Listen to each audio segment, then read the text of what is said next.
Praise the lord. Hosea గ్రంథము 14వ అధ్యాయము 9వ వచనంలో చెప్పబడిన మాట, యెహోవా మార్గములు చక్కనివి, నీతిమంతులు దాన్ని అనుసరించి నడుచుకొందురు అని. దేవుని మార్గాలు ప్రతి ఒక్కరి జీవితంలో ప్రత్యేకంగాను, శ్రేష్టముగాను, చక్కనివిగాను ఉంటాయి.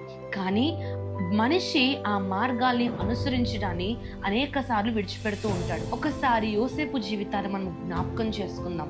యోసేపు జీవితంలో దేవునికంటూ ప్రత్యేకమైన ఆలోచన, దేవునికంటూ ప్రత్యేకమైన మార్గము ఉన్నప్పుడు యోసేపు అనేకమైన పరిస్థితుల గుండా నడుచుకుంటూ వెళ్ళవలసి వచ్చింది.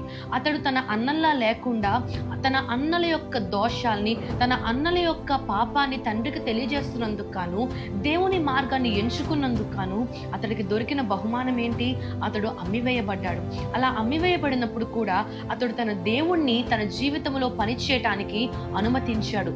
దానికి ఉదాహరణే యోసేపు పరిశుద్ధ జీవితాన్ని పోతీఫరు ఇంటిలో జీవించాడు. అక్కడ పరిశుద్ధ జీవితాన్ని జీవించిన తర్వాత అయినా అతడికి ఏమైనా దేవుడు బహుమానాన్ని ఇచ్చాడంటే కాదు. అక్కడ పరిశుద్ధ జీవితాన్ని జీవించిన తర్వాత అతడు చెరసాల పాలయ్యాడు. చెరసాలలోకి వెళ్ళిన తర్వాత కూడా అతడు నమ్మకంగా ఉన్నాడు.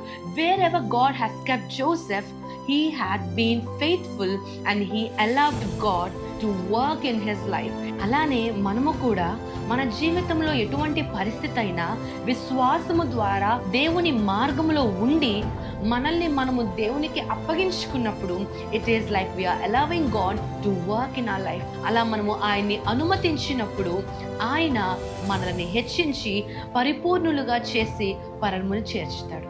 ఆమేన్.